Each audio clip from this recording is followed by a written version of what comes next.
It is December 4th, 2025, guys. We got a Case 580 Super L with the clamshell bucket, extended hoe, and a four-wheel drive, and an enclosed ROPS. Got the whole package on this one, guys. Got a nice bucket, probably a 45-inch bucket, I think it is, or 36 or 45. Can't remember. Pretty good sized bucket on it. Extended hoe, it does work. We'll go ahead and show that. None of these are leaking. None of these are, these main cylinders are leaking, including this bucket cylinder, which they normally do leak on these bucket cylinders, but that one's not. Again, four-wheel drive. Got the famous 4BT Cummins in it.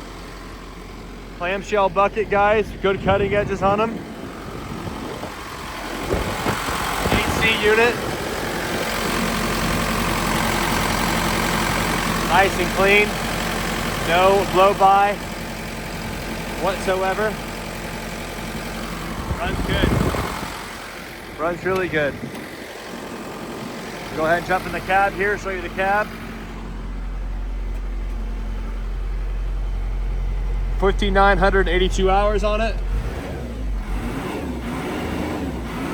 Revs up as it's supposed to. Wiper blades are working.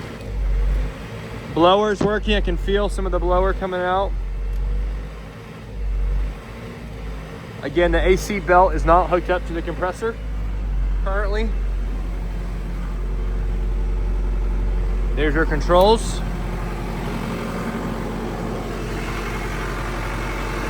Decent headliner. Ending at 8267. VIN number's ending at 8267 on this unit. Now I'll go ahead and get you a quick little operations video, guys.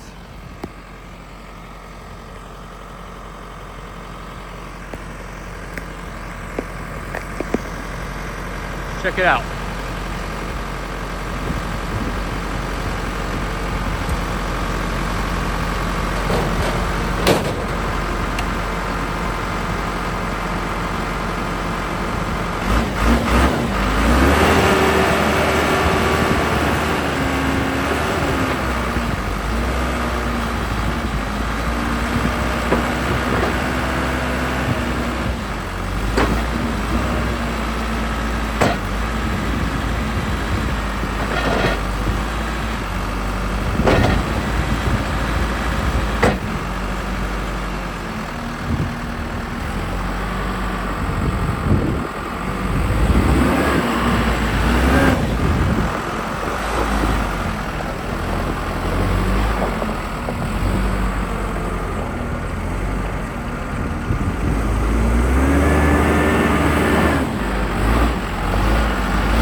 All right, guys, as you can see on that Super L, 4-wheel drive, Extend-A-Hoe with the clamshell bucket, or the 4-in-1 bucket, excuse me. Thing runs, works, and does what it's supposed to, guys. The Extend-A-Hoe worked, as you can see in the video. It also rotated. All the functions worked on the bucket, and the 4-in-1 worked as well. Guys, 4-wheel drive, Super L, Construction King, enclosed ROPS, heat, AC, can't beat it, guys. If interested in this unit, please give us a call, 972-666-9501 or 1-855-EQ-DEALS. Thank you very much. If you saw the photos without the battery cover, it is there. We put it back on, guys. Just had to jump it off. It's a little cold out here, but it does normally start normal. The battery's just a little bit low.